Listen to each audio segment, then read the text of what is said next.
Amém, graças a Deus. Muito bem, meus amados irmãos, lição de número 9, vontade, o que move o ser humano. Hoje, último domingo do mês de novembro, dia 30, e nós louvamos a Deus pela vida de cada família aqui presente. Como os irmãos sabem, como os irmãos perceberam, o mês de outubro nós estudamos sobre o corpo, porque a lição desse trimestre, que é o último trimestre aqui do ano de 2025, esse último trimestre nós trabalhamos a seguinte temática: a tricotomia do ser humano. O que é a tricotomia? O homem é formado de corpo, alma e espírito. Tricotomia, tricotômico, ou seja, corpo, alma e espírito. E no mês de outubro nós estudamos sobre o corpo. Agora, nesse mês de novembro, nós estamos estudando sobre a alma. E no mês de dezembro, o fechamento desse último trimestre, quarto trimestre de 2025, nós vamos estudar sobre o espírito. Então, essa é a última aula sobre a alma humana. Por isso, vontade. Isso é uma das características da alma. A alma, ela tem o quê? O ser humano, diferentemente do homem, dos animais, o ser humano ele tem vontade própria, que seria a volição, vontade. Ele tem o que mais? Ele tem o intelecto, a razão. Isso são características de personalidade. Tá? Emoção, isso aí é do ser humano. Tá? E hoje, então, nós vamos encerrar esse aspecto da alma, já que falamos do corpo. Hoje é sobre a alma, vontade, o que move o ser humano. E o nosso texto maior, o nosso texto áureo, ele fala sobre a carta que Paulo escreveu aos Gálatas. Quantos irmãos aqui já leram a carta aos Gálatas? Dê um sinal. Quantos irmãos já leram? Muito bem. Quem não teve a oportunidade, fica aqui como deverzinho de casa. Leia a epístola de Paulo aos Gálatas. A epístola de Paulo aos Gálatas, ele escreveu para combater as heresias judaizantes. Então leia, porque ele vai falar muito sobre a guerra que eu e você temos entre o nosso corpo e o nosso espírito. E a nossa alma está nesse campo, ora sendo influenciada pela carne, ora influenciada pelo espírito. Então é muito importante a leitura. O capítulo 5, versículo 16, olha só o que diz a palavra do Senhor no nosso texto áureo de hoje. Digo, porém, andai em espírito e não cumprireis a concupiscência da carne, porque há uma guerra entre ambos. Nossa verdade prática.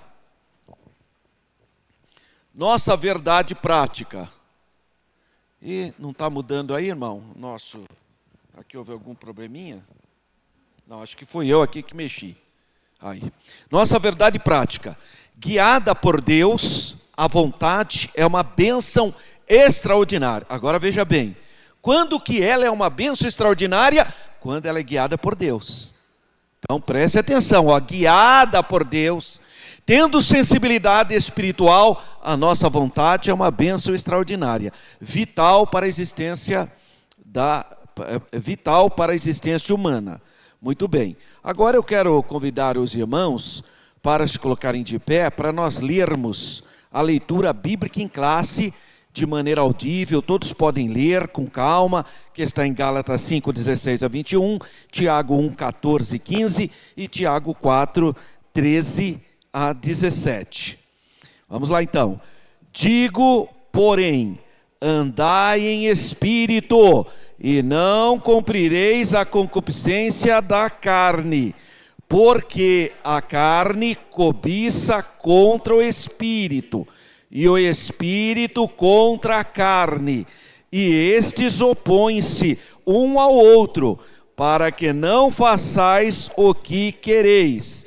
Mas se sois guiados pelo Espírito, não estais debaixo da lei, porque as obras da carne são manifestas, as quais são prostituição, impureza, lascívia, idolatria, feitiçarias, inimizades, porfias, emulações, iras, pelejas, dissensões, heresias, invejas, homicídios, bebedices, glutonarias e coisas semelhantes a estas, acerca das quais vos declaro, como já antes vos disse, que os que cometem tais coisas não herdarão o reino de Deus.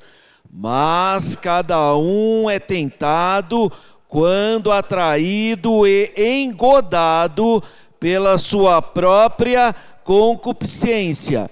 Depois, havendo a concupiscência concebido, dá à luz o pecado, e o pecado, sendo consumado, gera a morte. Eia, agora, vós que dizeis, hoje ou amanhã iremos a tal cidade, e lá passaremos um ano, e contrataremos e ganharemos. Digo-vos que não sabeis o que acontecerá amanhã, porque que é a vossa vida? É um vapor que aparece por um pouco de tempo e depois se desvanece. Em lugar do que devíeis dizer, se o Senhor quiser, e se vivermos, faremos isto ou aquilo. Mas agora vos gloriais em vossas presunções. Toda glória tal como esta é maligna. Aquele, pois, que sabe fazer o bem e não o faz, comete pecado. Amém, irmãos? Oremos. Pai Santo, Deus eterno, te louvamos pela leitura da Tua palavra. Senhor, que a Tua palavra produza vida em nossos corações. Abençoa cada família representada aqui nessa manhã. Supra todas as nossas necessidades. E abençoa Teu povo, que possamos crescer na graça e no conhecimento de nosso Senhor e amado Salvador, Jesus Cristo. Assim nós pedimos com fé, em nome de Jesus. Amém. Graças a Deus. Podeis sentar, meus amados irmãos. Bem, então a lição de número 9 tem por tema vontade, o que move o ser humano. Essa lição tem 3 objetivos muito claros. O primeiro objetivo é explicar o conceito bíblico de vontade. O que a Bíblia fala sobre vontade? A vontade como a capacidade dada por Deus para a gente fazer escolhas, porque o homem será responsável pelas suas escolhas. Uma escolha errada que você tomar, você terá consequências. Ah, mas Deus não é misericórdia para me ajudar? É sim, mas você vai passar pela prova, porque você fez a escolha errada. Por isso, antes de tomar qualquer, eu tenho vontade de fazer isso, fazer aquilo, antes de você tomar, antes de você materializar a vontade, porque a vontade você pode ter, isso não é o problema. O problema é quando você coloca isso materializadamente. Você ore, para ver se essa sua vontade também é a vontade de Deus, para ver se a sua vontade está em simetria com a vontade de Deus, porque se não tiver, com razão sofrereis.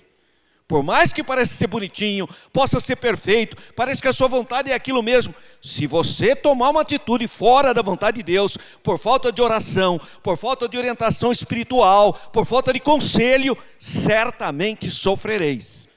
Não tem como fugir disso. Então, muito cuidado quando se fala a respeito de vontade. Segundo conceito que a lição pretende explorar, mostrar como os desejos podem escravizar o ser humano, mas também como a redenção em Cristo capacita o crente a vencer a carne e viver guiado pelo Espírito. Porque hoje as pessoas do mundo tendem a fazer o que lhe dá prazer.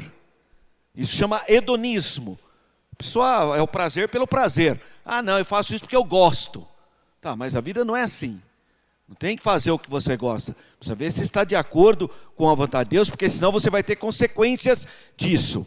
Tá? Tem um monte de gente que não pensa nas consequências de nada. Só vai tomando atitude, fazendo o que vem na cabeça, mas depois vem as consequências.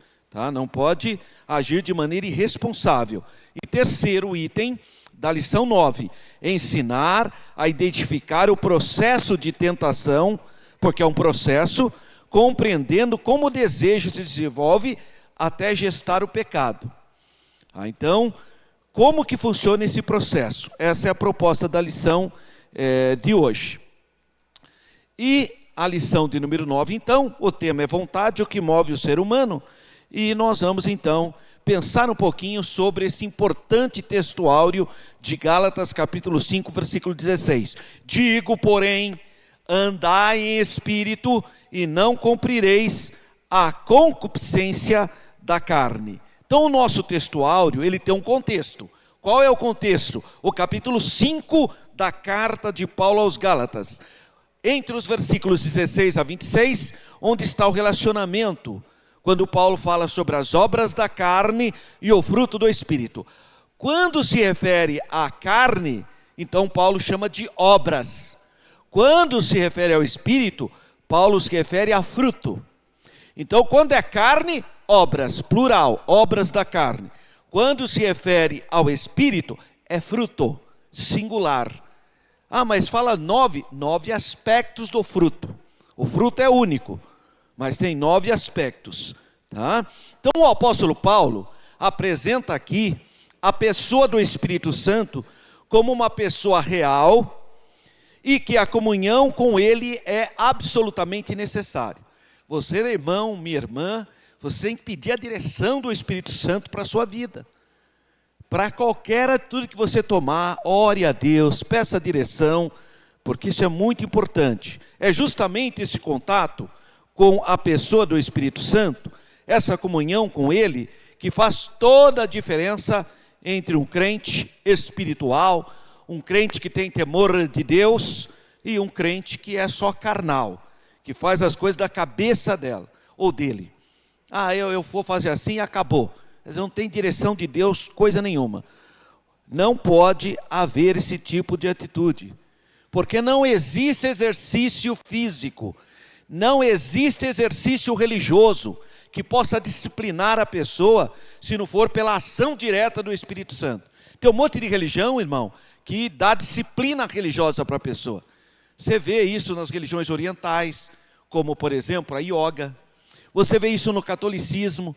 O catolicismo tem muito disso, aqueles jejuns, aqueles religiosos que às vezes até se autoflagelam, tudo numa tentativa carnal e humana de disciplinar a vontade do corpo, tá? Fazendo esse tipo de punição. Mas não existe disciplina religiosa, não existe. Uma das grandes tragédias, inclusive nas igrejas evangélicas, são pais que querem impor aos filhos usos e costumes da igreja, por exemplo. É uma tragédia. Não adianta, irmão. Se o Espírito Santo não mudar o caráter do indivíduo, é vã a sua obra. Não se iluda. Sabe, irmão, você tem que passar a confiar no Espírito Santo, que profundamente muda o nosso caráter. Porque se o Espírito Santo não mudar a mente, se o Espírito Santo não mudar o coração, vira um farisaísmo. Você tem um monte de gente que só tem aparência de crente, casca de crente, palavra parecida com crente, mas não é não. Então por quê? São disciplinas religiosas. Isso não muda a pessoa. O que muda a pessoa, a hora que vier uma luta, uma provação, não serão nossos usos e costumes que vão enfrentar os problemas da alma.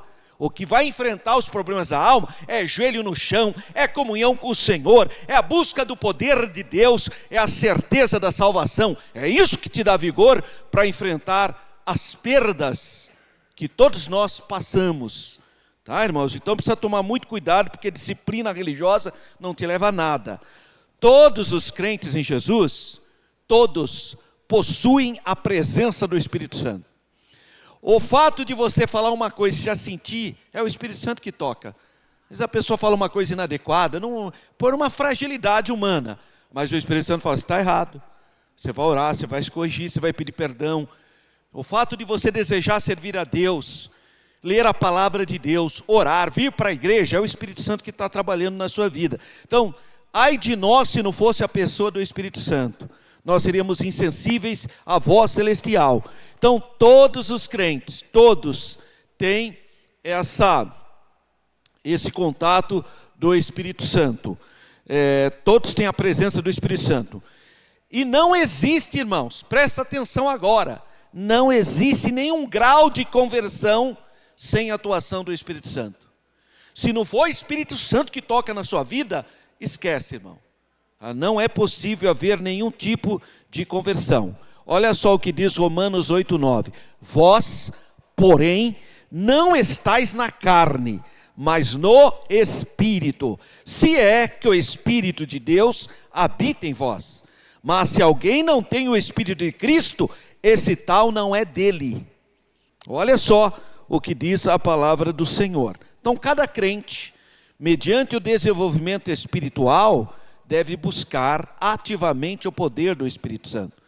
Então, irmãos, nós temos que ter essa responsabilidade espiritual, de orar, de buscar a presença de Deus, de pedir e desejar ser dirigido pelo Espírito Santo. Orar antes de tomar as decisões, irmãos. Não é tomar a decisão primeiro, depois vir pedir oração para o pastor. Aí toma a decisão da cabeça, não consulta ninguém, faz a coisa da cabeça, influenciado pelo mundo. Depois vem, irmão, ora por mim. Então, eu oro, irmão, para Deus te dar graça, para você enfrentar as consequências do seu erro. Então, entra no seu quarto, rasga o teu coração diante de Deus, clame, peça para o Espírito Santo governar a sua vida, irmão. É você e Jesus isso. Então, entenda isso, que você precisa ser controlado pelo Espírito Santo. Olha só o que diz aqui a palavra de Deus em Efésios capítulo 5, versículos 15 a 19.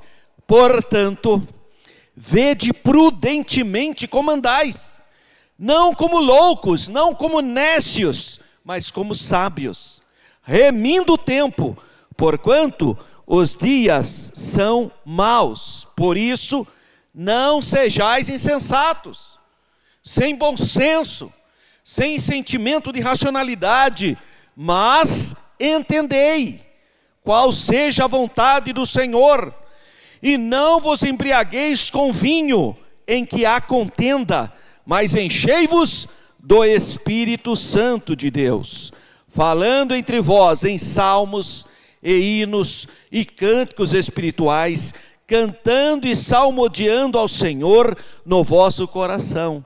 Então está em contato com o Senhor. Por que ele fala não embriagueis com vinho? Porque o vinho também era alimento para aquela sociedade. A sociedade mediterrânea, onde estavam todas as igrejas do Novo Testamento, eles se alimentavam, eles comiam pão e tomavam vinho, mas como alimento. Mas tinha gente que abusava e se embriagava. Por isso que ele fala, não embriagueis. Então ele não está falando do alimento, ele está falando da embriaguez, que eles precisavam ter discernimento para não. Por quê?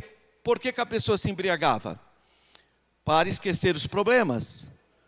Porque era tanta luta, tanta perseguição, então a pessoa enchia a cara, mas pelo menos não ficou sabendo de nada. Que nem tem gente que toma um monte de remédio achando que vai resolver o problema. Não vai, irmão. A melhor maneira de você enfrentar um problema é enfrentá-lo. Não é fugir do problema. Não pega o problema. Vai no seu quarto, fecha a porta. É você e Deus. Viu, irmão? Entra lá no seu quarto, fecha a porta. E chora, e clama, e peça uma intervenção. Peça para que a boa mão do Senhor entre com providência, irmão. Então tenha comunhão com Deus. Clame o poderoso nome do Senhor Jesus para a sua causa. Agora, atrás de remédio, de psicólogo, eu não sou contra não, irmão. Se foi diagnosticado, precisa estar tudo certo. Mas mesmo assim, ora a Deus antes de tomar esse remédio. Ora a Deus antes de fazer um tratamento. Você precisa ter direção de Deus. Muito bem, o grande obstáculo a essa plenitude é deixar levar pelo pecado, pela ambição, por algum fato carnal. Esse tem sido o grande problema. Não querendo sacrificar tal coisa, o que lhe conferiria a plenitude do Espírito. Então, às vezes a pessoa se apega à sua cultura. Nós temos um problema cultural. Mas eu aprendi assim, minha mãe ensinou assim, meu pai ensinou assim, meu tio ensinou assim, e eu vou ser assim. Tá, você vai seguir o caminho da carne, é isso que você está falando.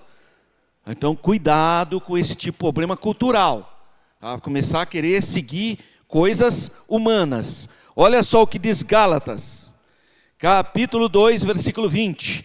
Já estou crucificado com Cristo, e vivo, não mais eu, não mais os meus desejos carnais, não mais a minha mentalidade, a minha cultura, o meu patrimônio humano, não vivo mais eu, mas Cristo, oh glória, Cristo vive em mim, e a vida que agora vivo na carne, vivo-a pela fé do Filho de Deus, o qual me amou e se entregou a si mesmo por mim.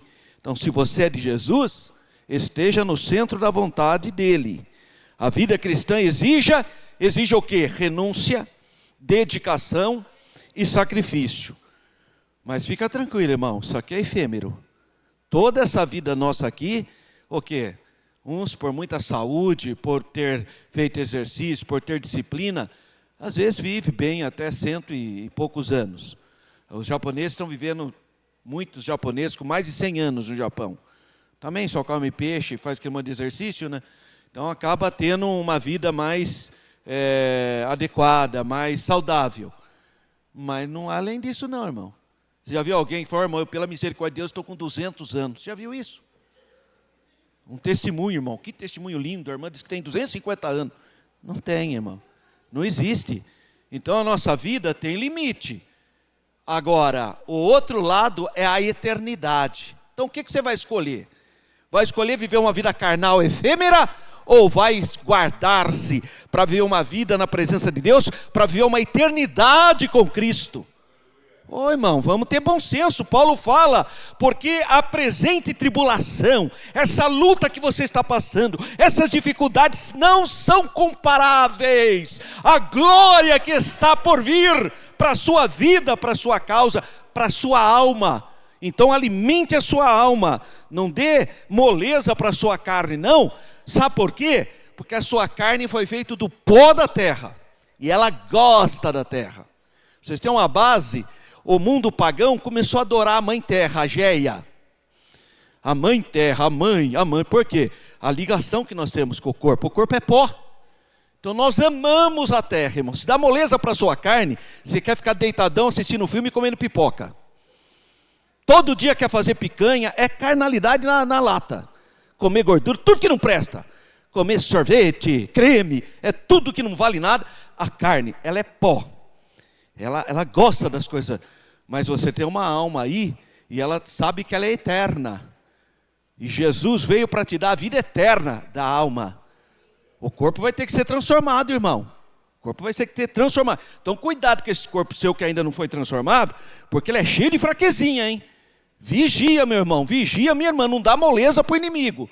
Então peça para Deus direção, repreenda toda vontade que não glorifica a Deus, peça para o sangue de Jesus lavar o seu espírito, lavar a sua alma, lavar a sua carne, que é o templo do Espírito Santo. O seu corpo é instrumento de Deus, não dá moleza para o inimigo, irmão. Por essa razão é que o Senhor Jesus ensinou-nos a tomar a cruz, porque ele comparou como algo difícil, como a cruz. E realmente que pudéssemos segui-los. Mateus capítulo 10, versículo 38. E quem não toma a sua cruz e não segue após mim, não é digno de mim. Olha, irmão, então todos nós temos problemas, mas não é para deixar a cruz. Tem gente que está querendo deixar a cruz, acha que vai resolver o problema. Eu vou deixar a cruz porque vai surgir um pior, irmão. Vai surgir um pior, porque infelizmente a vida humana é assim. Então, ora a Deus, peça direção, não tome atitudes precipitadas. Mateus 16, 24. Então disse Jesus aos seus discípulos: se alguém quiser vir após mim, renuncie a si mesmo. Tome sobre si a sua cruz e siga-me. Glória a Deus. Eu lembrei aqui de um irmão que na época eu sempre fiz muitas visitas. E um dia eu visitei um irmão. Ele falou assim, irmão, eu falei, como é que está a sua esposa, irmão? Ele falou, irmão, a minha esposa é uma grande tribulação. Nossa, eu imaginei o livro de Apocalipse na casa dele na hora, né? Eu falei, meu Deus, é a besta que não sei quanto chifre. Eu falei, meu Deus, Irmão, mas como assim não, irmão? O senhor é casado com uma irmã que é uma bênção, a irmã Renata. Mas minha esposa pensa numa mulher tribulosa, irmão. Meu Deus do céu, mas é um inferno tal. Falei, puxa, irmão, vou orar pelo senhor, ajudar o senhor em oração, né? Aí dei um toquinho para ele, né? Eu falei, talvez seria bom o senhor pedir para Deus mudar o seu coração. Ele achou que ia fazer uma oração para Deus queimar a mulher dele. Eu falei, não vou orar para Jesus queimar ninguém, não. Eu falei, eu vou orar para Deus mudar o seu coração, para o senhor enxergar, talvez, potencializar as coisas boas do seu cônjuge. Você só vê defeito, né, irmão? Quem sabe, será que ela não tem uma parte boa? Tal? Então eu vou orar para Deus abrir sua mente. Eu falei para ele. Aí ele falou assim para mim, olha, irmão Alberto, o senhor está falando isso porque o senhor não sabe o tamanho da minha cruz. Olha, irmão, falou que a mulher dele era uma cruz enorme. O senhor não tem ideia do tamanho da minha cruz, irmão. Eu falei, irmão, então eu vou ler um versículo para o senhor que talvez vai ajudá-lo, talvez amenize a sua vida. Então ele achou que eu ia pegar 1 Coríntios para largar da esposa dele, alguma coisa assim. E aí eu li esse versículo.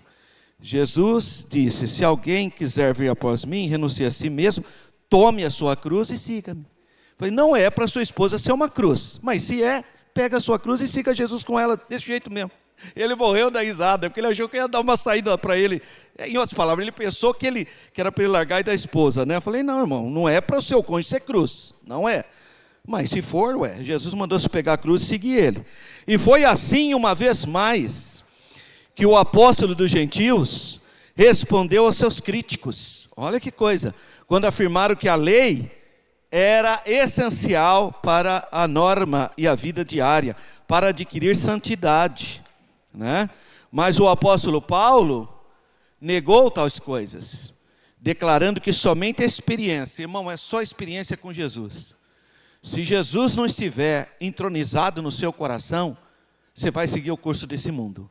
Você vai agir igual o mundo age. Mas se Jesus estiver entronizado no seu coração, pela experiência do Espírito Santo, o mundo vira um campo missionário para você. Você vai querer ganhar pessoas para Jesus e não viver uma vida carnal e humana, que é efêmera.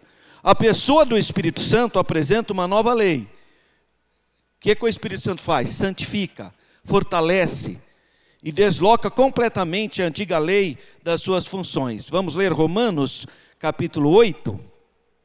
Porque a lei do Espírito de vida em Cristo Jesus me livrou da lei do pecado e da morte. Porquanto o que era impossível, olha só, a lei, o que era impossível a lei, visto como estava enferma pela carne, Deus enviando o seu Filho, em semelhança da carne do pecado, pelo pecado condenou o pecado na carne, para que a justiça da lei se cumprisse em nós, que não, olha só, não andamos segundo a carne, mas segundo o Espírito. Então, como é santo aquele que nos chamou das trevas para a sua maravilhosa luz, cabe a cada crente o quê? Andar com sensibilidade espiritual e ouvir a voz de Deus. Ter sensibilidade para deixar o Espírito Santo trabalhar. Então vamos ver o que diz 1 Pedro, capítulo 1, versículo 13 a 16. Portanto, cingindo os vossos lombos do vosso entendimento, sede sóbrios, olha só, sobriedade, e esperai inteiramente na graça que se vos ofereceu na revelação de Jesus Cristo, como filhos obedientes, não vos conformando com as concupiscências que antes havia em vossa ignorância, mas, como é santo aquele que vos chamou, sede vós também santos em toda a vossa maneira de viver. Porquanto está escrito, sede santos, porque eu sou santo. Graças a Deus. Então que Deus abençoe os irmãos, guarde essa palavra no seu coração. Essa então é a lição de número 9, vontade, o que move o ser humano. Bom, a introdução da lição, ela fala que nas lições anteriores, estudamos sobre duas das principais faculdades da alma. Porque esse mês de novembro, nós estudamos sobre a alma, que foi a questão do intelecto, da razão e da sensibilidade. vimos a relação entre o que pensamos e sentimos, e como pensamos e sentimos, como esse pensar e esse sentir podem influenciar as nossas decisões. A vontade na hora de tomarmos decisões. Então, pensar, sentir, desejar e agir costumam compor o mesmo fenômeno da experiência humana. E, portanto, é fundamental compreender como isso funciona à luz da Bíblia. Isso que é a proposta da lição. Então, nessa lição, estudaremos mais especificamente a respeito da vontade. Por isso, a palavra-chave dessa lição de número 9 é vontade. Porque é isso que nós vamos estudar nessa manhã. Estamos estudando. Então, o primeiro tópico da lição, vontade, motivação e ação. Então, conceito de vontade. Volição ou vontade é a mesma coisa. O que é isso? Vontade ou volição é a capacidade humana do quê? De desejar, querer, almejar, escolher e agir. Pode ser entendida também como motivação, porque isso é que motiva, né? Sem desejo ou vontade, não há motivação, é óbvio. E via de consequência, não há ação. A pessoa não vai tomar nenhuma ação, nenhuma decisão. Nesse conceito amplo, a manifestação da vontade, mesmo quando o que fazemos não era originalmente a nossa vontade. Mesmo quando não era originalmente, mas a pessoa foi motivada a agir.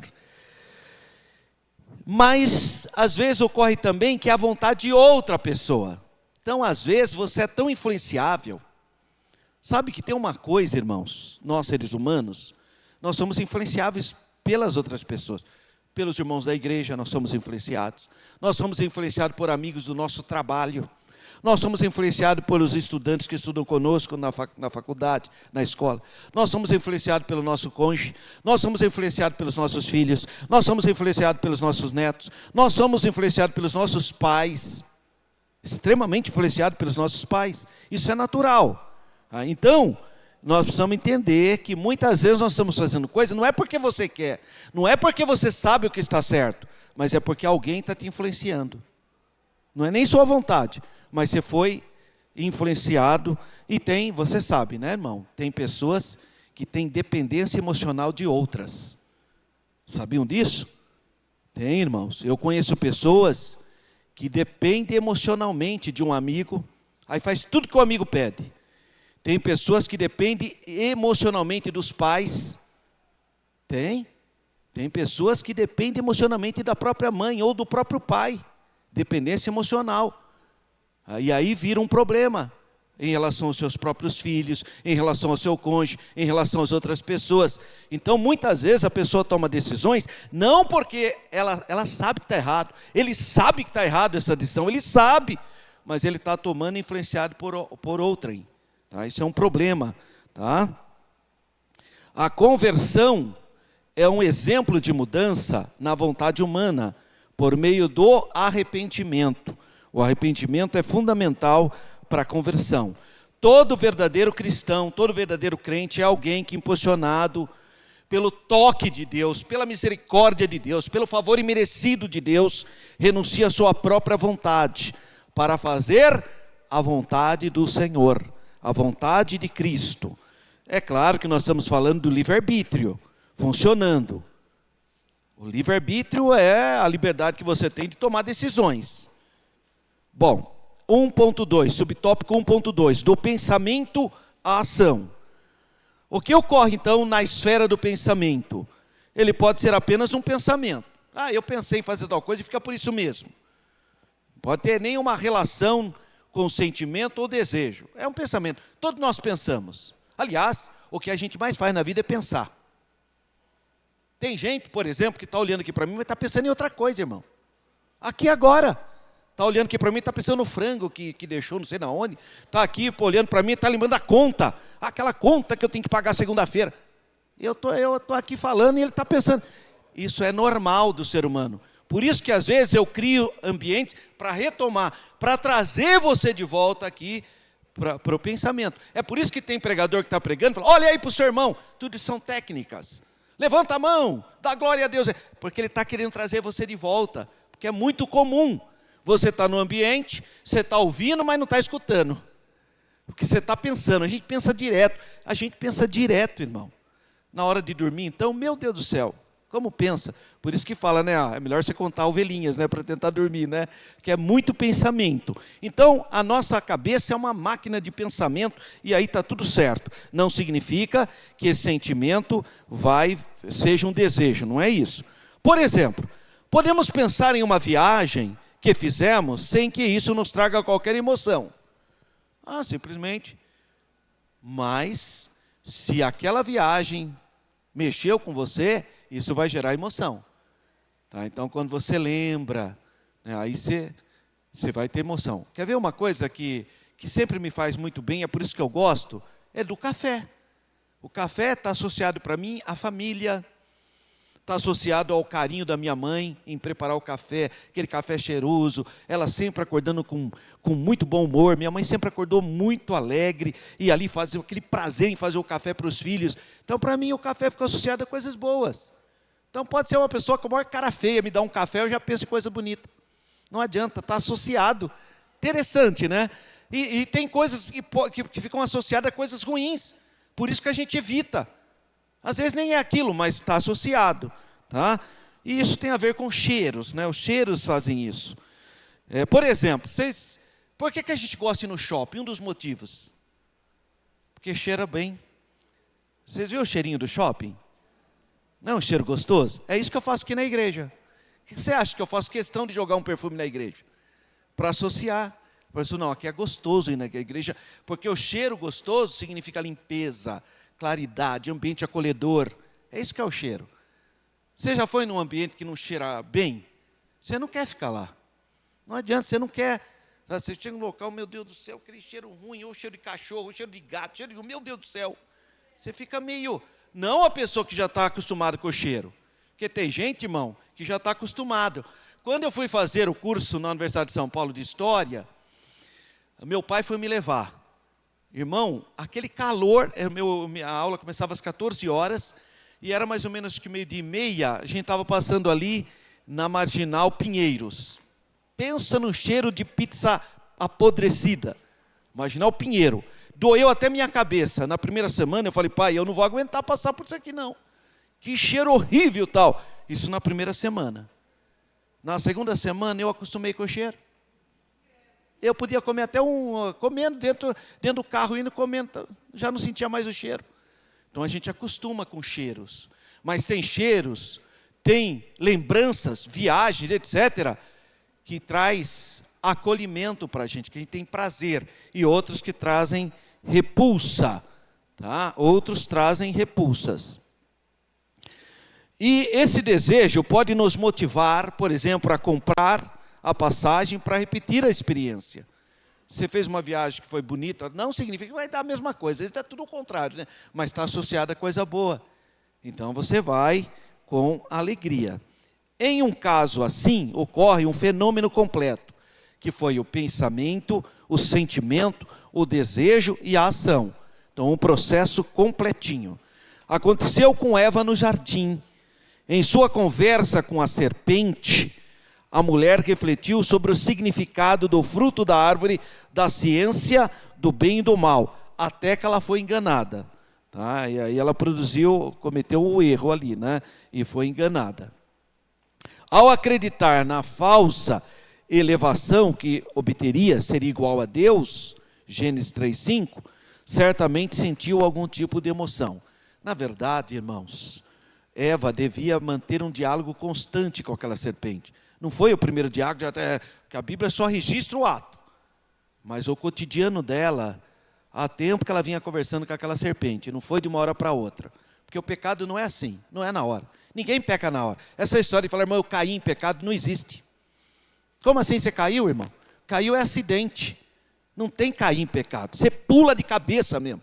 Você pula no buraco, irmão. Isso que é o pecado. Porque Deus, o Espírito Santo, te dá alerta. Ele te avisa. Abre o olho. Deus usa uma palavra profética. Deus está avisando. Mas a pessoa que não está querendo escutar. Então não tem isso da pessoa a cair. Cair é tranquilo, né? foi um acidente, irmão. Você foi andar, escorreguei e caí. Não é assim. Principalmente quando se trata de pecados morais. Então, ao acreditar na falsa elevação, mas o que aconteceu que Eva cedeu? Porque eu e você, existe um momento que nós estamos vulneráveis. Em algum momento você está vulnerável. Você é cheio da graça, ora, canta, glória a Deus, o sangue de Jesus tem poder. Mas tem uma hora que você vai estar vulnerável. E o diabo não tem pressa, ele vai lançando a setinha. Às vezes um amigo do trabalho, às vezes um vizinho, às vezes um próprio crente que não tem temor de Deus. Então, e uma hora você vai estar vulnerável e você vai ceder. Então, por isso que a Bíblia fala, revestivos de toda a armadura de Deus, peça misericórdia para Deus, ao acordar já pede para o sangue de Jesus estar sobre a sua vida, para que você não tenha vulnerabilidade. A maior parte das pessoas hoje que estão em seitas religiosas, vulnerabilidade. Às vezes a pessoa era um ateu, não valia nada tal, mas um dia de vulnerabilidade, ou por enfermidade tal, a seita chegou ali e leva ele. As seitas fazem isso. A maior parte das pessoas que estão em seitas religiosas foi no momento de vulnerabilidade. Então temos que ter discernimento, porque não é de uma hora para outra não. O próximo passo foi a manifestação do desejo, que gerou a ação. Então ela desejou, ela tomou o fruto, que não podia. 1.3, fraqueza de vontade. Adão pecou sem ser enganado. Isso significa o quê? Que Adão, um dos motivos que ele foi pecado, não é só esse, mas um dos... dependência emocional. Se a esposa pegou, ele sabia que estava errado, mas se a esposa pegou, eu vou pegar também. Quer dizer, ele não foi o quê? O sacerdote do lar. Era hora dele ter repreendido e ter tomado uma posição. Não, ele cedeu também. Mas Deus não falou que não podia? Então como que ele concordou? E ele não foi enganado. Ele fez o quê? Isso significa que seu entendimento da proibição e consequências relativas ao fruto da árvore do conhecimento do bem e do mal não foi alterado. O problema então de Adão cedeu na esfera da vontade. Em vez de permanecer firme em seu propósito de obedecer ao Senhor, ele tomou essa decisão de pecar, aderindo à vontade de Eva. Por isso que eu falei, às vezes nós temos dependência emocional de alguém, e nessa dependência você perde a visão espiritual. Olha que coisa triste, você ficou contra Deus para fazer a vontade da esposa. Às vezes a pessoa fica contra Deus para ser a vontade dos pais, ou a vontade dos filhos, ou a vontade de um amigo do trabalho. Então isso é muito grave. Quantas decisões erradas tomamos plenamente conscientes da sua consequência? A pessoa sabe que não vai dar em nada, mas vai lá e toma atitude errada. Sabe que eu percebo muito no mundo isso? Aquela pessoa que vai no mercado, ou mesmo no bar, e pede um maço de cigarro. No maço de cigarro está escrito que se fumar, mata de câncer. Mas mesmo assim ele toma, ele fuma. Você vê que coisa? A pessoa que vai lá pedir a pinga dele, ele sabe que aquilo lá... Pega uma garrafa de pinga e joga no bife para você ver o que acontece. Faz isso. Pega um bife, joga lá e joga uma garrafa. Aquilo lá ferve. Embora a Coca-Cola faz isso também, né, irmão? Então fique vigia, né? Vigia aí. Acho que Deus está falando com alguém aqui nessa manhã, gloriosa. Então, da violação de uma restrição alimentar, por exemplo, a pessoa sabe que não pode comer picanha com gordura, irmão. Ela sabe que não pode. Mas é um pedacinho só, não faz... É uma tribulação, irmão. Sabe que não pode tomar aquele tipo de... Mas vai lá e come. Está falando. Então, são condutas... Isso eu estou falando de condutas naturais, né? Mas tem outras mais graves. A razão não fala para essas pessoas, né? Não tem jeito. Então, por quê? Porque, irmãos, a busca do prazer pelo prazer, tem sido um problema, né? Deixa eu ver se isso aqui é. A busca do prazer pelo prazer é uma característica do quê? Da cultura desse mundo. Sabe o que o mundo fala para você? Pergunta para o seu amigo onde você trabalha. Pergunta para o seu amigo onde você estuda. Pergunta aí para o mundo, para qualquer pessoa do mundo. Sabe o que ele vai falar? Eu faço o que me faz bem. Isso tem sido uma tragédia para pessoas que você vai tentar trabalhar com elas e elas vão no psicólogo mundano. Sabe o que o psicólogo mundano vai falar para ela? Faz o que você sinta bem. Ele potencializa o pecado. Então a pessoa tem uma tendência homossexual, não, você tem que ser homossexual, se libera. Aí a pessoa às vezes nem tinha bem aquilo, foi uma fraquezinha. Nossa, aí já vira, acha que é mulher. Aí sai que nem mulher, para baixo e para cima. Isso aí o mundo faz isso. Não, você tem, você vê, eu tenho vontade de fumar maconha. Não, fuma mesmo, você tem que fumar maconha. Você tem vontade de fumar. Que é isso, irmão? Quer dizer, tudo que é nocivo ao organismo se potencializa. Tá? Então não pode potencializar o que você tem de coisa ruim. Sabe? Você sabe das suas fraquezas. Não potencialize, minimize isso. Crucifique isso. E potencialize aquilo que você tem de bom, que é o amor, o acolhimento, palavras edificativas. Então potencializa coisas boas e não coisas ruins. Vícios e compulsões arrastam multidões, mesmo que elas conheçam seus atos destrutivos. É o que eu falei lá do cigarro. Está lá no maço do cigarro, está lá na propaganda. Fumar faz mal à saúde, mas ele está lá comprando o maço dele. Tá? Não tem jeito. Tem uma senhorinha aí no semáforo, que ela vende coisinha, mas é para fumar. É uma senhorinha, humildezinha, você foi tadinha, né? Vou ajudar ela que comprou isso. Mas é para manter o vício dela do fumo. Veja, a mulherzinha está lá no bico do corvo, vendendo coisas só para manter o próprio vício. Triste isso, né, irmãos? Assim, só Jesus pode libertar o ser humano de prisões espirituais. Só o Senhor Jesus. Então, resuminho do primeiro tópico: a vontade é a capacidade humana de desejar e agir, sendo influenciada por pensamentos, sentimentos e decisões espirituais. Ponto 2, segundo tópico: desejos da escravidão à redenção. Bom, 2.1, a experiência do deserto. O povo de Israel era servo do faraó, depois saiu do Egito e foi para a peregrinação do deserto. Mas olha o que diz o Salmo 106, versículo 14 e 15. Verso 14 e 15. Deixaram-se levar da cobiça no deserto e tentaram a Deus na solidão. E ele satisfez-lhes o desejo, mas os fez desfinhar a alma. Está vendo? Deus, tá bom, vocês querem cordonice? Está aí um monte de cordonice. Teve gente que foi comer cordonice, sai a carne até pelo nariz. Você precisa agir dessa maneira, irmão. Então, é cobiça. Deus conhece o coração. Eu já falei para os irmãos, o problema de Caim não foi ter apresentado legumes e uvas e primícias da terra. Isso não é ter irmão que fala, não, irmão, é porque o cordeirinho é o símbolo. Isso é verdade, é o símbolo, está tudo certo. Mas não foi por isso. João, lá em 1 João, ele fala que Caim era má, as obras de Caim eram más. Esse é o problema, obras más. Tá? Então, cuidado. E o caso dos filhos de Israel, eles saíram do Egito, mas o Egito não saiu deles. Tem gente assim, que sai do mundo, mas o mundo não sai dele. Então, apesar das maravilhas operadas por Deus, eles foram tomados em gratidão. Hoje é diferente? Não sei não, irmão. Tem gente que Deus libertou, transformou, curou. Está ingrato. Vê se vem louvar a Deus, vê se vem servir a Deus. Tá? Então, não sei se aquele povo de Israel é tão diferente de nós hoje. Pensavam, sentiam e desejavam que lhes era servido na casa da escravidão. Olha só, mas como assim? Irmão, eles eram escravos, eles eram servos de Faraó. Mas na hora que deu fome, eles nem pensaram na escravidão, nem naquela servidão, nem lembraram disso. Sabe o que eles lembraram? Da cebola, lembraram do peixe, da tilápia do Nilo. Só lembraram das coisas boas. Aí a pessoa vem para a igreja e fala, irmão, pelo menos no mundo, eu tinha, não sei o que lá. Eu falei, no mundo? Você era escravo de Satanás, irmão. O faraó, a pessoa esquece da servidão e fica lembrando das coisas boas. Se é que tem, né? Lamentavelmente. Então, o culto aos desejos lhes trouxe terríveis consequências. Pereceram no deserto. Como nos adverte Paulo, tudo isso foi escrito para aviso nosso, é a pedagogia divina. Não nos deixemos levar pelos nossos próprios desejos. Cuidado, irmão. Não deixa, irmão. Não é tudo que você deseja que é santo, que é puro e que glorifica o nome do Senhor. 2.2. Os desejos na era cristã. Bom, é a mesma coisa, o drama dos desejos.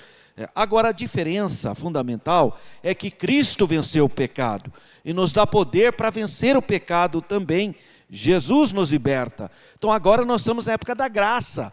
Então, invoca o nome de Jesus. Contudo, enquanto nós estivermos nesse corpo, nesse corpo mortal, enfrentaremos o conflito espiritual constante. É a guerra entre a alma, o espírito e o corpo. Todo cristão precisa decidir diariamente entre a sua vontade carnal e a vontade do espírito. Se você fosse decidir a sua vontade carnal, você ia ficar dormindo hoje na sua casa, irmão. É lógico. Tem irmão que trabalhou a semana inteira. Olha, a irmã Alessandra, tadinha, trabalha lá no hospital, um trabalho tão assim, vulnerável. Pensando que é fácil você trabalhar na área da enfermagem, com plantões. Sei que outros irmãos passam por essa mesma situação. O próprio irmão Vitor, né, com um plantão Mas eu sei que esses irmãos têm prazer de estar na obra de Deus. Tanto é que às vezes os irmãos acabou o plantão lá, vêm direto para a igreja. Olha, irmão, isso aí é só o Espírito Santo que pode fazer isso, irmão. Isso não é obra da carne. Se fosse carnal, e outra, irmão, estava justificado. Não fez o plantão a noite inteira? Está certo, está dormindo, está tudo certo. Mas a pessoa enfrenta, irmão. Olha, glória a Deus. Glória a Deus pela vida da irmã Alessandra. Glória a Deus pela vida do irmão Vitor. Glória a Deus pela vida dos irmãos que estão aqui. Porque eu sei que muitos irmãos aqui trabalharam, ralaram a semana inteira. Mas Jesus te trouxe aqui porque Ele te ama. E Deus tem plano e projeto na sua vida. Em nome de Jesus, irmão. É a vitória que Deus tem dado para nós. Glória a Deus. Então todo cristão precisa decidir diariamente entre a sua vontade carnal e a vontade do Espírito. Gálatas 5,17. Porque a carne cobiça contra o Espírito, e o Espírito contra a carne, e esses opõem-se um ao outro, para que não façais o que quereis. Olha só, irmão, é uma guerra. O que é a carne em grego? Sarx, natureza pecaminosa. Tem seus próprios desejos, que são contrários ao Espírito. Vê-se então em nosso interior uma guerra. É uma guerra, irmão. Glória a Deus. Por isso que nós temos que invocar o nome de Jesus, porque nós estamos em guerra, irmão. Nós estamos em guerra, guerra contra a carne, contra a vontade do Senhor, contra as potestades desse mundo, as setas que vêm sobre você. Nós estamos em guerra. Cabe-nos decidir entre satisfazer os desejos da carne, que são pecaminosos, ou atender à voz do Espírito Santo. Glória a Deus. Se você está aqui nessa manhã, porque você está atento à voz do Espírito Santo, que Deus te dê sensibilidade espiritual. A decisão do homem redimido, a obra da salvação realizada por Cristo, nos liberta do pecado. Diante então dos desejos da carne e da vontade do Espírito, o homem redimido, lavado pelo sangue de Jesus, inclina para as coisas do Espírito. É isso que diz Romanos 8 e versículo 5. Isso é o resultado da sua nova natureza. Lembra o que está escrito em 2 Coríntios 5,17? Mas quem agora está em Cristo, nova criatura é. As coisas velhas se passaram, eis que tudo se fez novo. Glória a Deus. Significa que não podemos nos conformar com os desejos do velho homem, mas pelo poder do Espírito, nos dedicar ao processo de mortificação da carne. Mortificação da carne. E um dos aspectos do fruto do Espírito, sabe qual é? Domínio próprio. Então pediram para o Espírito Santo gestar no seu coração o fruto do Espírito. Nossos desejos pecaminosos não deixam de existir, irmão. Você vai continuar tendo esse desejo, porque está no corpo. Mas em Cristo triunfamos sobre eles, vivendo, andando e frutificando no Espírito. Glória a Deus. Então, resuminho do tópico 2. Os desejos podem escravizar o ser humano, mas em Cristo há poder para vencê-los e viver segundo o Espírito. Último tópico, 3º, o ensino sobre os desejos em Tiago. Olha só o que Tiago fala: atração e engano. Ele fala que são os desejos carnais que nos atraem. E ele emprega a palavra concupiscência, maus desejos, nesse processo de tentação. Tiago 1,14. Mas cada um é tentado quando atraído e engodado por sua própria concupiscência. Então a faculdade da vontade é retratada nesse texto como um elemento de comunicação interna, que tem a capacidade de atrair e enganar. Assim, o mau desejo, o desejo ruim, é capaz de afetar a nossa própria razão, irmão. O desejo ruim, não é brincadeira não. Nesse processo a mente é iludida, depois do desejo ter sido aguçado. Desperta o desejo. 3.2, abortando o processo. Na lição de número 7, nós estudamos sobre como interromper os maus pensamentos. Então, vê um pensamento mau, repreenda. Pense em outra coisa. Não deixe o pensamento mau habitar na sua mente, não é? Assim também, o texto de Tiago, nós observamos que é preciso abortar os maus desejos. Eles são ainda mais perigosos, os desejos errados, pois podem influenciar na sua tomada de decisão. Por isso que eles são terríveis. Quando encontra seu objeto ou alvo, o desejo se torna intenso. Parece que se a pessoa não fizer aquilo, ela nem vai viver mais, sabe? É uma coisa fora do normal. E depois não é nada disso, né? Se não for rejeitado, não descansa até convencer, derrubando as barreiras da consciência. É isso que diz Tiago 1,15. Depois, havendo a concupiscência concebido, dá à luz o pecado. E o pecado, sendo consumado, gera a morte. Então, que o Senhor nos livre de toda tentação, como diz a oração do Pai Nosso. Não nos esqueçamos, contudo, de fazer a nossa parte, viver em constante vigilância e oração. Olha, quando Jesus disse assim, vigiai e orai, porque o espírito está pronto, mas a carne é fraca, não foi para justificar o pecado das pessoas. Agora as pessoas saem pecando para baixo e para cima, e falam, você vê, irmão, a carne é fraca. Olha, pegando a palavra de Jesus para justificar o seu pecado? Não, não é isso. É exatamente porque Jesus está te orientando que a carne é fraca, que você tem que vigiar e orar. Entendeu? Não é o contrário, não é para justificar o seu pecado, é para te despertar, para você ter sensibilidade espiritual. Então, resuminho do tópico 3. Tiago revela como os maus desejos geram o pecado, alertando sobre a necessidade de vigilância e domínio espiritual. Considerações finais. Apesar de nossa tendência pecaminosa, não podemos encarar os desejos apenas na perspectiva negativa. Porque tem desejo, irmão, que é de Deus. Quando a pessoa tem vontade de vir orar, fazer uma campanha, contribuir, ajudar na obra de Deus, ajudar no Instituto Paulo Freire, ajudar o missionário, trazer o quilo de alimento não perecível, isso é um desejo abençoado. Você tem vontade, Deus vai te honrar a fazer isso, a semear na obra de Deus. Então, a vontade humana é uma faculdade essencial para a nossa existência. Senão você nem vai estudar mais, nem vai trabalhar, mas não fazer nada. Então a vontade é importante, mas a vontade direcionada por Deus, quando guiada pelo Senhor, é uma grande bênção a vontade. É responsável por nos mover para pequenas e para grandes realizações. Isso é maravilhoso. Então nós não somos contra a vontade.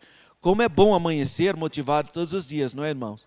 Você acordar alegre, dando graças a Deus. O ânimo e o entusiasmo fazem parte de uma vontade sadia e ativa. Então, a vontade dirigida por Deus é uma bênção. São dados por Deus e serve para nos impulsionar as tarefas cotidianas, independentemente da fase da vida. Não importa se a pessoa é jovem ou se ela é mais madura. O importante é que ela tenha esse compromisso com Deus. E como que eu faço? Bom, eu vou contar minha experiência aqui para vocês. Todo dia, eu acordo, quando eu tenho compromisso, eu já ponho o relógio para tocar, mas eu acordo. Primeira coisa que eu faço, eu sento. Eu não levanto com tudo. Eu sento, levanto meu corpo, sento e fico orando. Senhor, obrigado, porque em paz deitei, em paz me levantei. Obrigado pela minha vida, pela minha esposa, pelos meus filhos, por tudo que o Senhor tem me dado, pela igreja do Jardim Nova Europa. Então eu vou agradecendo a Deus, glorificando a Deus. Aí vou para minhas higienes pessoais. Tomo o meu remedinho, que eu tomo Puran. E pego a Bíblia, abro a Bíblia, leio a palavra de Deus, com calma, leio alto, em voz alta, para que ela... Leio um capítulo no Antigo Testamento, leio outro capítulo no Novo, leio aleatoriamente alguma coisa que... Aí agradeço a Deus novamente e vou fazer o meu café. Então, irmão, dia abençoado. Deus protege, Deus guarda, porque eu priorizei a palavra. Faça essa experiência, faz uma semana dessa experiência, vê o que vai acontecer na sua vida. Acorda com calma, glorifica a Deus, deixa a palavra de Deus entrar no seu coração, pede para Deus te abençoar aquele dia. Senhor, me dê um dia de paz, livra-me dos acidentes, proteja a minha vida, me dê estratégia, me cobre com o teu sangue. Peça para Deus, você vai ver o que vai acontecer na sua semana, vai ser bênção. Mesmo se você tiver desafios, Deus vai honrar a sua fé. Amém, irmãos?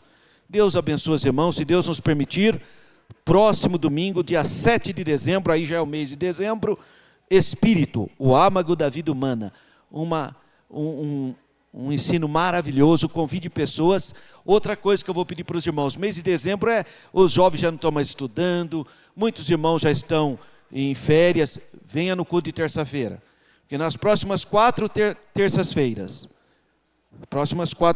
eu até marquei aqui, 2, 9, 16 e 23, eu vou falar sobre o Natal, vou falar sobre o dia 25 de dezembro, vou falar sobre a árvore de Natal, vou falar sobre o Papai Noel, tudo. Então venha, à luz da palavra de Deus, vou pôr slides aqui para os irmãos, convide pessoas, vamos estudar a palavra de Deus com alegria, tá bem, irmãos? Então se esforce, e hoje nós vamos também encerrar o nosso relatório.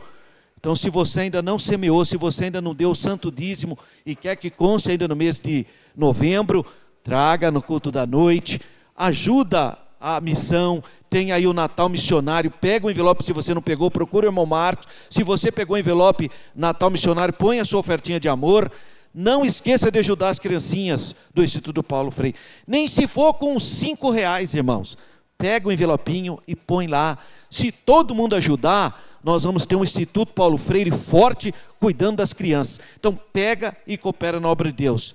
E irmãos, esse som não é nosso, viu? Está vendo esse som bonito aqui? Não é nosso não. O nosso som é o famoso taquara rachada. Vocês já viram, né? Mas eu falei com o pastor Paulo Freire, ele mandou aqui uma equipe profissional, pus até raio laser aqui para ver como é que estava a igreja, só que ficou salgado o negócio aqui. Aqui vai ficar mais ou menos R$130 mil para o som. Mas o pastor Paulo falou, olha, faz a campanha lá e vamos pôr esse som aí, porque vocês merecem. Olha o nosso pastor presidente, por isso que eu represento ele aqui com alegria. Eu criei uma equipe aqui para cuidar do som, com o irmão Alisson, o doutor Marcos, o presbítero irmão Marcos, o presbítero irmão Barreto, o irmão Kleber, o irmão Ricardo, são 5 irmãos. Se você sentir de ajudar para o som, agora vem 13º, vem tanta bênção na sua vida, se você sentir, é só procurar esses irmãos, porque você vai fazer o depósito no Pix da igreja, a mesma coisa, a gente só precisa do recibo, só isso. Não precisa nem dar dinheiro para eles, é só você pôr lá no Pix, só traz o recibinho e entrega para eles. Porque aí nós vamos ter um som aqui, isso palavras do nosso pastor Paulo Freire, hein? Vocês vão ter um som igual da igreja sede. Amém, irmãos? A bênção está chegando.